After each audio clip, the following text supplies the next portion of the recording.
Hi friends, in today's video, I'm going to show you how to make some homemade salsa that is to die for.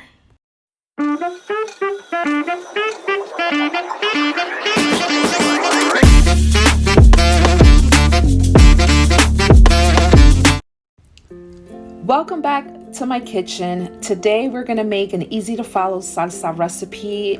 I'm telling you, you're going to love it. So first you're going to start off with 6 Roma tomatoes. Now I love choosing the Roma tomatoes because it's more of a pasty tomato. It's also a great option for making pico de gallo. The Roma tomato has a denser flesh, fewer seeds, and a little water, so it makes it perfect for chunky salsa. Then I'm going to use some scallion because that's what I had in the fridge. I'm going to use a small white onion, about maybe half of the onion, some garlic cloves, and we're also going to use some jalapeno. Now, I don't want to make it too spicy, but I just wanted to have a little kick. You want to make sure that you remove all of the seeds, and then we're going to place this to the side. I'm also going to have the juice of 1 lime. You can use a lemon if you have it on hand. A can of mild Rotel. Again, depending on the level of heat, you can take it a little hotter if you want. I'm just going to settle for the mild. And then we also have a bunch of cilantro. So now we're turning to my Ninja Foodie. I am going to use this as a roaster today. This is what I love about this machine, it's so versatile. And I'm going to throw in all of my veggies so that they can get a nice roasted flavor. And one of the reasons that I love to roast the tomato, it's not because it makes any difference whether it's cooked or raw. It's just a difference in concentration and intensity. It has more flavor, less liquid per each bite. I love that it is, you don't have to further cook it if you're using it in any other dish where you want a strong tomato flavor without all of that juice. So here is how the vegetables will look once they are roasted. We are going to take them out, and also once you roast the tomatoes, they are easier to peel the skin off. Okay, it's very simple. I love this method. And so now it's time to bring this dish together. Here's a health tip for you. According to Cornell food scientists, cooking tomatoes, such as in spaghetti sauce, makes the fruit heart healthier and boosts its cancer-fighting ability. Now, even though when you cook the food, you will lose the vitamin C during the cooking process, however, Cornell food scientists' reason for cooking the tomato is that it substantially raises the levels of beneficial compounds called phytochemicals. Make sure you take note of that. Now we're going to take our roasted veggies after we peeled the tomatoes, and you're just going to transfer everything over to your food processor or blender, whichever one you have on hand, and we are just going to process all of these veggies together.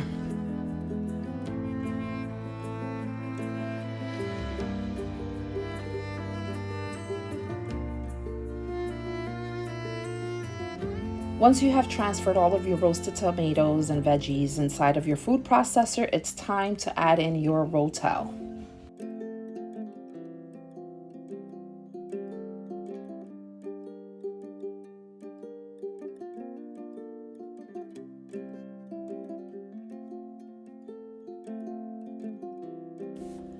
Now you're going to throw in your scallions. I did not roast the scallions. I left them to the side because I like the raw taste of the scallion. And then you're also going to add in your cilantro. You want to make sure that you chop the cilantro. You don't have to finely chop it, but you just chop it up a little bit just so that it can fit in the food processor. Once you process everything, the food processor will do its job.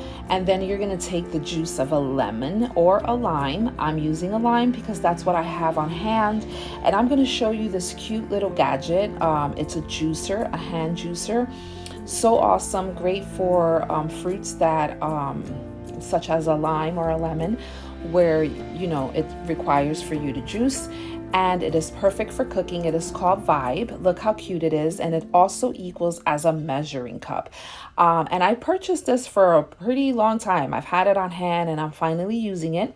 I even forgot where I brought this, to be honest with you, but it does make a great tool, especially when you are wanting to make your own salad dressings, or if you're using the juice of fruit like we're doing in this recipe. Now, I love using this hand juicer because you don't want to squeeze the lime directly into the rest of the vegetables, because you do not want the seeds to fall, right? So this makes it a safeguard to keep the seeds out of the rest of the ingredients. I thought that making salsa was so intimidating because it's a hit or miss recipe. But honestly, once I made it and I tasted it with my homemade corn tortillas, I'm telling you, you will never want to buy store-bought salsa again. It will last in your refrigerator because these are fresh ingredients anytime from 3 to 5 days. So you want to make sure that when you do make it, that either you're going to cook multiple recipes that will call for salsa, or you are going to just make big batches for parties and you're going to just eat up the salsa. But it is delicious. Not only do you could use it with chips, but you can also use it with your tacos and any other Mexican inspired dishes. And so I added in some salt, the lime juice, a little bit of chili powder, but you can season it according to your taste. Once you add in all of the ingredients, you are going to process it, and look how delicious this looks. Can somebody please say yum? This is so delicious. And of course, you're going to want to taste it to make sure that you have the right amount of consistency. So as you can see, it was a little chunky for my taste. So I went ahead and processed it again. And you want to make sure that the right level of acidity, as well as the saltiness, everything is going to, taste good according to your palate. And so this is what you see me doing here. I'm just testing the consistency and the seasoning of the salsa. Once it reaches the level of, my taste, I'm ready. So I'm going to take this chip and I'm going to eat it. Now I'm going to do that off camera, and it is delicious.